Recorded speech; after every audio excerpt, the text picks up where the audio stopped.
આજે ભાવનગર જિલ્લામાં બનેલા લઠ્ઠાકાંડના અનુસંધાનમાં જે પીડિતો દવાખાનામાં દાખલ છે એની મેં મુલાકાત લીધી, ખબર અંતર પૂછ્યા અને એમની પાસેથી પ્રશ્ન પૂછીને જાણવાની કોશિશ કરી કે શું કહેવા માગે છે.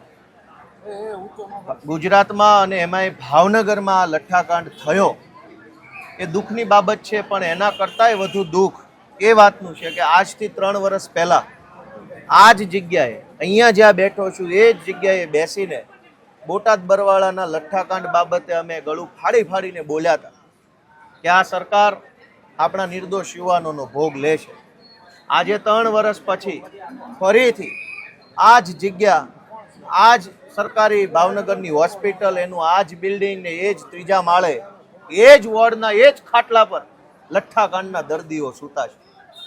આજથી 3 વર્ષ પહેલા પણ એ જ બિલ્ડિંગ, એ જ 3જા માળના એ જ વોર્ડના એ જ ખાટલા પર લઠ્ઠાકાંડના દર્દીઓ હતા, પણ એ બોટાદના હતા.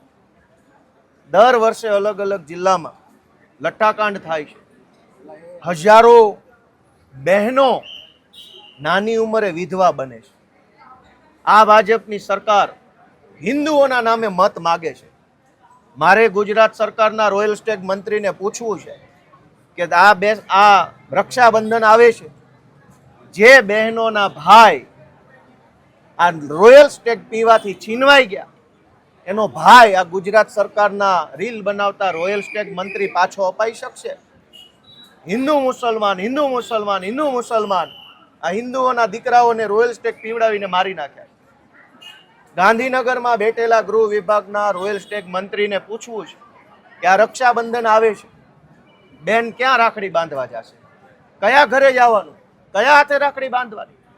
ઈ બેનની પીડા, ઈ માની પીડા, ઈ ભાણીની પીડા ગાંધીનગર સુધી પહોંચવાની છે ખરી? અને પીડા ગાંધીનગર પહોંચતી હોત તો બરવાળા બોટાદના લઠ્ઠાકાંડ પછી આ બીજો લઠ્ઠાકાંડ ન બન્યો હોત. અને દર વખતે લઠ્ઠાકાંડ બને એટલે SP, IG, collector, royal Stag મંત્રી, સરકારના બીજા બધા વિભાગના મંત્રીઓ એક સાથે કડક કાર્યવાહી, પંચની નિમણૂક કરશું, કમિશન બનાવશું, કોઈને છોડવામાં નહીં આવે.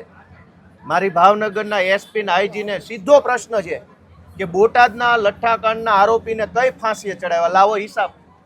તમે એટલા જ બધા ઈમાનદાર છો, હરિશ્ચંદ્રના વારસદારો છો, તો બોટાદના લઠ્ઠાકાંડના આરોપીને કઈ ફાંસીએ ચડાવ્યા, કઈ સજા કરાવી, જરાક આપો હિસાબ.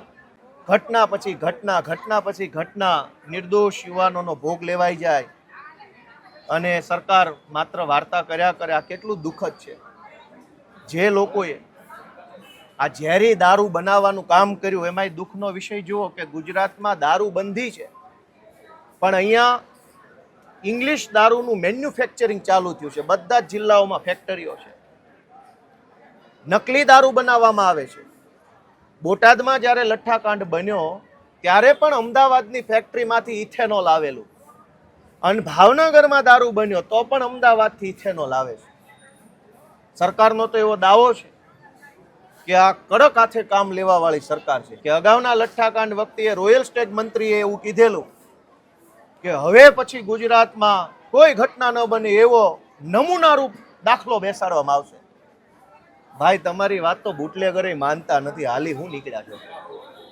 નહીતર ગુજરાત રાજ્યના રોયલ સ્ટેગ મંત્રી એમ કહી દે કે હવે કોઈની ખેર નથી, અને ભાવનગરમાં પાછા રોયલ સ્ટેગની બોટલો બનાવવાનું ચાલુ થઈ જાય, તો આ બુટલેગરો તો મંત્રીને ઘોળીને પી ગયા છે, સરકારને ઘોળીને પી ગયા છે, અને કોઈનો ડર નથી. આ પરિસ્થિતિની અંદર આપણી બહેનો દીકરીઓનો શું દોષ? આજે જે 7 વ્યક્તિઓના મૃત્યુ થયા, એના પરિવારની માં, પત્ની, બહેન કે બાળકો, હવે એનો આધાર કોણ? અને નિરાધાર બન્યા છે એનો જવાબદાર કોણ? ભાજપવાળા તો એમ કહે છે કે દાદાની સરકાર છે. દાદા આવા હોય જે પોતાની દીકરીના ધણીને મરાવી નાખે? દાદા આવા હોય જે એક દીકરીના ભાઈને મરવી નાખે રોયલ સ્ટેગ પીવડાવીને? આવા દાદા હોય? દાદાની સરકાર તો દયાળુ હોવી જોઈએ કે દારૂ તો શું, પાણી ખરાબ ન આવવું જોઈએ. એના બદલે અહીંયા તો લોલમ લોલ દર વર્ષે લઠ્ઠાકાંડ, અને સૌથી દુઃખનો વિષય કે આપણા રાજ્યમાં ગુંડાઓ, બુટલેગરો, તોડબાજો, માફિયાઓ, ખોટું કરનારાઓ આગળ આગળ આગળ અને સરકાર પાછળ પાછળ પાછળ પાછળ. પહેલા ક્રિયા પછી પ્રતિક્રિયા. જ્યારે એક વખત લઠ્ઠાકાંડ થાય એટલે 1 અઠવાડિયા સુધી ડ્રાઈવ ચલાવવામાં આવે અને 1 અઠવાડિયા સુધી ક્યાંય દારૂ ન મળે. જેવું બધું નોર્મલ થાય, ભીનું સંકેલાઈ જાય, ઘીના ઠામમાં ઘી પડી જાય ને દારૂના ઠામમાં રોયલ સ્ટેક પડી જાય એટલે પાછો દારૂ મળવા લાગે. મેં પોતે પોલીસમાં નોકરી કરી છે.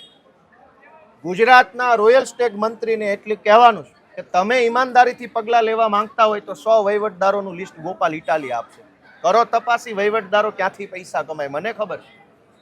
તમે કયો એ જિલ્લાના એલસીબીના, એસઓજીના, આરઆર સેલના, ક્રાઇમ બ્રાન્ચના કયા વહીવટદારની કઈ ડિટેલ જોઈએ મારી પાસે. રૂપિયાના હપ્તા લઈ અને એ હપ્તા કમલમ સુધી પહોંચાડી અને લોકોને મરવા માટે છોડી દે છે.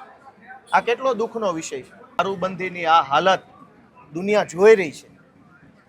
અને છેલ્લી વાત કે સરકારમાં હું એમ નહીં કહું કે રાજીનામું આપી દે, કેમ કે આ એટલા જેનામાં 1% માનવતા હોત એના રાજમાં એકની એક ઘટના 2 વાર બનવી ના જોઈએ.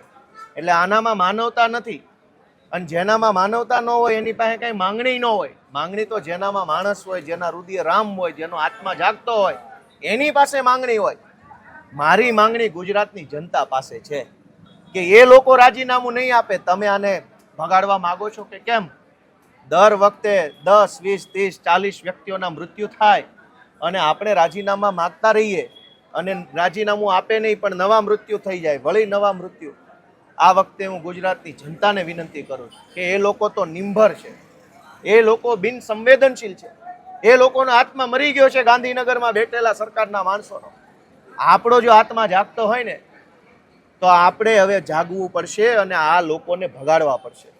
આ છાસવારે રોજ ઉઠીને દારૂના નામે મોત, એક્સિડન્ટમાં મોત, પાણીમાં તણાઈને મોત, માથે મકાન પડ્યું મોત, અગ્નિકાંડ રાજકોટમાં થઈ ગયો એમાં મોત, મોરબીમાં પુલ તૂટ્યો મોત, હરણી બોટમાં ઊંધી પડી મોત, સુરતના એક તક્ષશિલામાં કોચિંગ ક્લાસમાં આગ લાગે તો બધા કોચિંગ બંધ. પણ હજારો વખત દારૂના નામે લોકો મરે છે તો દારૂ કેમ બંધ નથી થતો? એક ઘટના બને એટલે અંધેરી નગરી, ગંડુ રાજા. સાવ છેલ્લી વાત કે મેં આ ખાટલે સૂતેલા દર્દીઓને પૂછ્યું, મેં કીધું ભાઈ તમે શું થયું? મેં પોતે પોલીસમાં નોકરી કરી છે. કેવા આરોપી કે ફરિયાદી, સાક્ષી કેમ જૂઠું બોલે, શું કરે મને બધી ખબર પડે. હું વકીલ છું. મેં કોર્ટમાંય લોકોને સોગંદ ઉપર ખોટું સાચું બોલતા જોયા છે. મેં પેલા ભાઈ દર્દીને પૂછ્યું કે શું થયું? ત્યાં તો સામે ચાલીને, મેં અહીંથી નથી પીધું, હું તો વાપીથી પીને આવ્યો. કેમ ભાઈ, કોણે આવું શીખવાડ્યું? ને વાપીથી દારૂ પીધો ભાવનગરના દવાખાનામાં શું કરે છે? પોલીસે એને શીખવાડીને બેસાડ્યો કે ઓલો ગોપાલ ઇટાલી આવે તો આવું આવું કહી દેજે, અહીં નથી પીધો, હું તો ત્યાંથી પીને આવ્યો ને તબિયત સારી છે. વાહ ભાઈ વાહ. એ ભલા માણસ પોલીસ વાળાઓ, એ ભાજપના રોયલ સ્ટેક મંત્રી, જરાક ભગવાનથી ડરો, અમારાથી તો ના ડરો. અમારા મોઢે આરોપીઓ જુઠ્ઠું બોલે કે અહીંથી નહીં વાપીથી દારૂ પીને આવ્યો. બીજા ભાઈને પૂછું તમે, તો કે મને તો કાંઈ તબિયત સારી જ છે, ખાલી મને અંદરથી એવું લાગ્યું કે કંઈક ઉલટી થાય છે, બાકી મને કંઈ છે નહીં. ઓહો, આવું તો પઢાવીને બેસાડ્યા છે. પઢો રે પોપટ રાજા રામના, રાજા રામના નહીં બુટલેગરના. પઢો રે પોપટ ભાવનગરના એસપીએ પઢાવેલા બુટલેગરના. ગુજરાતની જનતાને મારી 2 હાથ જોડીને વિનંતી છે કે આપણી બહેનો દીકરીઓને બચાવી લો. નાની ઉંમરમાં વિધવા બને છે, બાપ વગરની દીકરીઓ થઈ જાય છે, ભાઈ વગરની બહેનો બને, એને બચાવવાની જવાબદારી આપણા સૌની છે. આંખ ખોલો બધા એવી